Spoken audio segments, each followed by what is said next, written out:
Alright guys, welcome to the video. Anthony here, Special Analysis. Hope everyone's having a phenomenal day. Want to talk about the market a little bit. Crude oil here pushed into 82, making some fresh highs.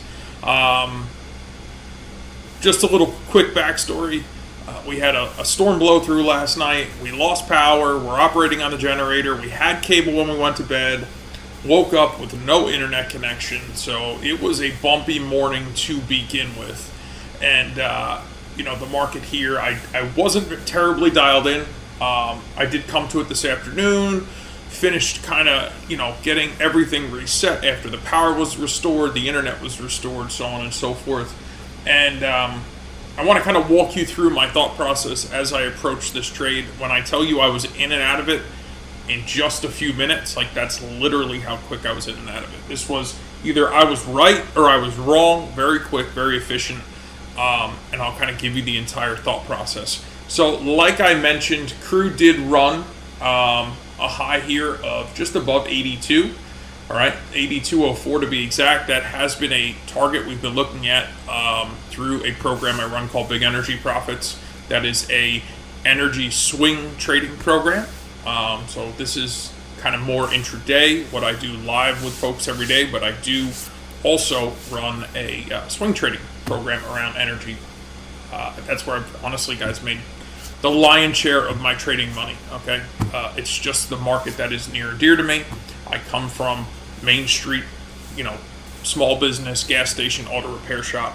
So there was always this connection between Main Street and Wall Street for me, and I just decided at some point that this was the direction I want to go in my life, and here I am. Okay, so I do this every day. I trade live with folks who want to trade the market live, intraday. I provide swing trading analysis as well, swing trading program based around this exact same market as well, because again, it's just near and dear to me. So got everything up and running, came in, started taking a look here at the market, see if I could squeeze out an afternoon opportunity very quickly. Wasn't looking to get in this, for a long period of time.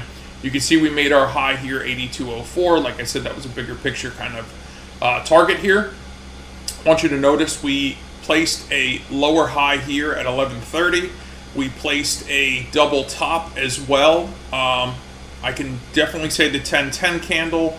Could we have used a variety of these candles here? Yeah, I would say the 11:20 and then obviously the 11:30 here. So this line could be placed in a couple places, but I would call this an interior double top, all right?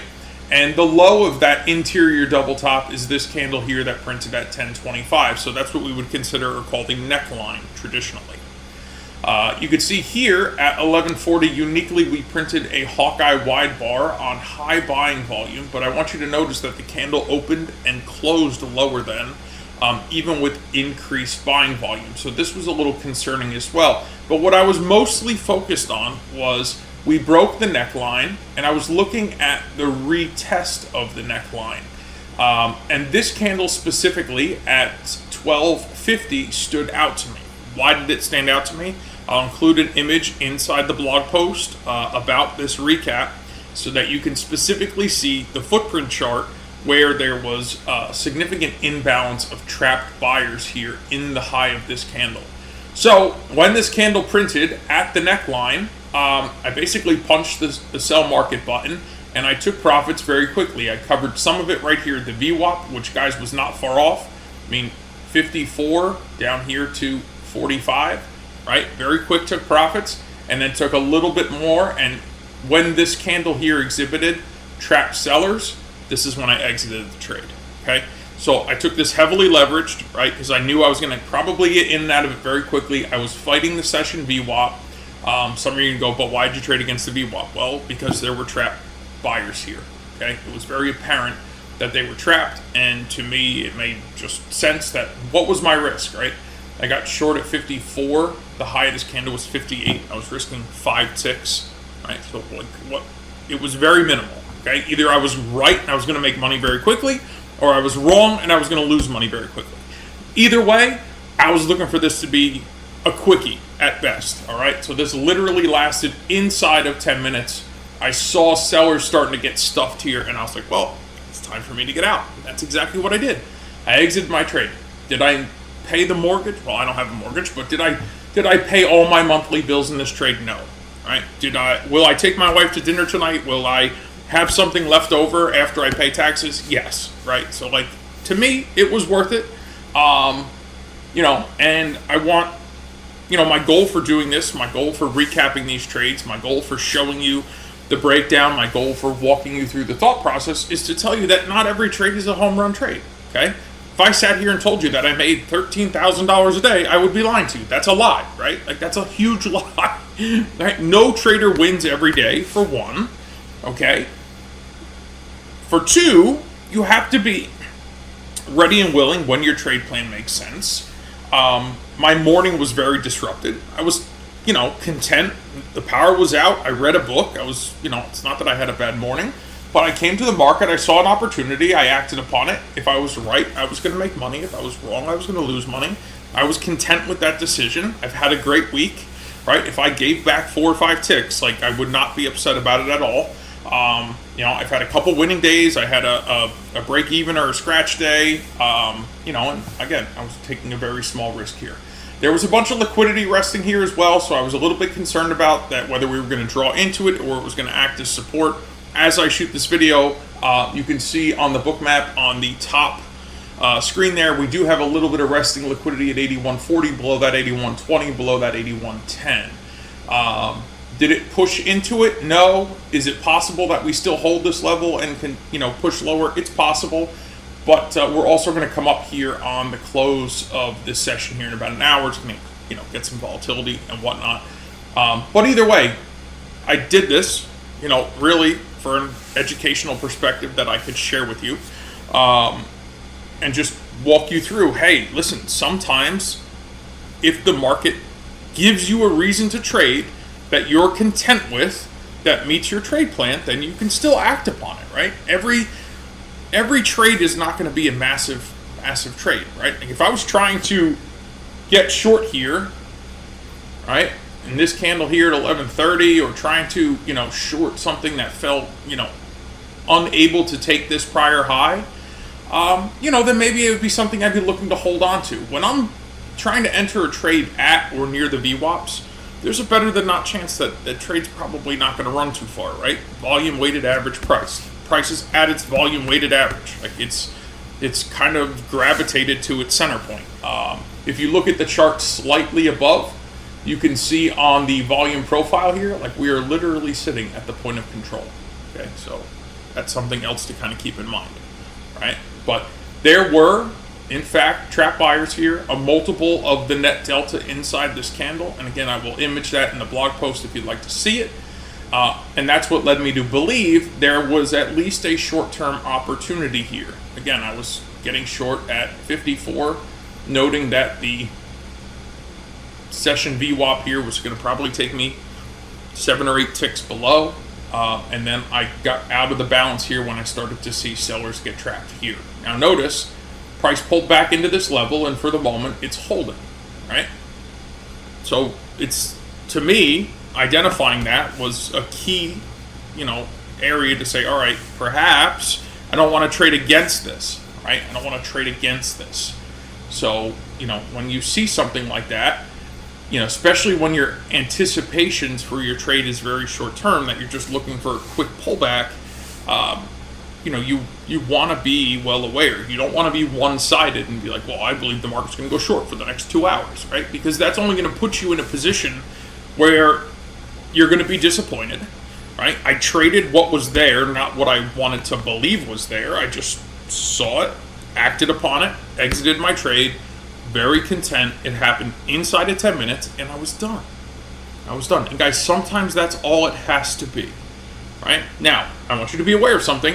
I waited and I watched the market. This wasn't like some sporadic, I got lucky thing. No. I was watching the market for about a half hour. After power was restored, cable was restored, I was all set up. And that's what gave me the confidence, right? Like, I used to have a habit of coming to the market and being like, I'm missing an opportunity, and I would jump at it. And then I would get stopped out immediately because I had no conception of what was transpiring, right? I came to the market and I was like, oh, I see this. And sometimes you will lead yourself to believe that you're seeing something that you perceive and maybe not seeing something that actually exists, right? There's a big difference between that. And a lot of traders get stuck in this. They come to the market and they only see what they want to see rather than see what is actually there. And I have suffered from that throughout my trading career. Like, I always would have this bias, right? And I would only trade that bias, and that bias more often than not would get me in trouble. Sometimes that bias was favorable, sometimes it wasn't, right? I will tell you openly that the majority of my money that I've made throughout my trading career has happened from shorting the market, right? So I always naturally have this shorting bias, even in an uptrend, right? I'm always looking to where can I get that correction that happens very fast and aggressive. And it's taken me a lot of years to kind of squeeze that out of me, right? So like now when I come to the market, I wait at least 30 minutes. I want to draw a few trend lines, which you can see on my chart, right? You see we were making lower highs, making lower lows. We made a double top. This was the neckline. You could see as I'm shooting this video, sharing this with you, we are retesting that neckline. We could fail here and continue lower and make a new lower low. We may not. To me, it doesn't matter because I took a trade. I was profitable. I didn't make a lot of money. Okay. I'm not sitting here bragging, oh my God, I made a fortune. No, I didn't. Right? I covered some. I covered the rest when I thought that we were going to get pushback. We got pushback and I was done. I didn't know when the power was going to come back on. I didn't know when the internet was going to be restored. Did I have any major, ambition of trading today? Probably not. Like I said, I read a book this morning. I was very content. But the opportunity was there, so I just acted upon it, right? So I'll show you guys inside the blog post, give you a little more of a in-depth look there at what specifically I was looking at on the footprint chart so that you could see it. I also want you to note this print here at 1140. You could see this Hawkeye wide bar, right? Strong buying volume. However, we did close, at this neckline here. So this was a strong sign to say that this wick, the high of this wick and the body of this candle here, at least for the moment, are acting as some form of resistance, right? That also gave me confidence to take the trade. There was interpretation of volume and price action here.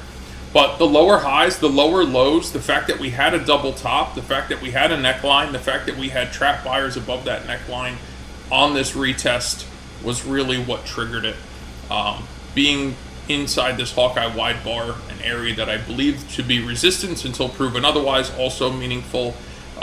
You can see as we took this push higher, we made the actual session high on a drop in buying volume, and then right after that we followed up with a bunch of selling volume. So this whole area here from this high, probably to the low of this candle or even this wide bar here, this is all resistance until proven otherwise, right? This is a new high, okay? So until we, and I'll show you what I'm looking at here on a higher time frame chart. This is a daily chart here. This is a weekly chart here. I'll open up the daily so you can see it just a little bit kind of better.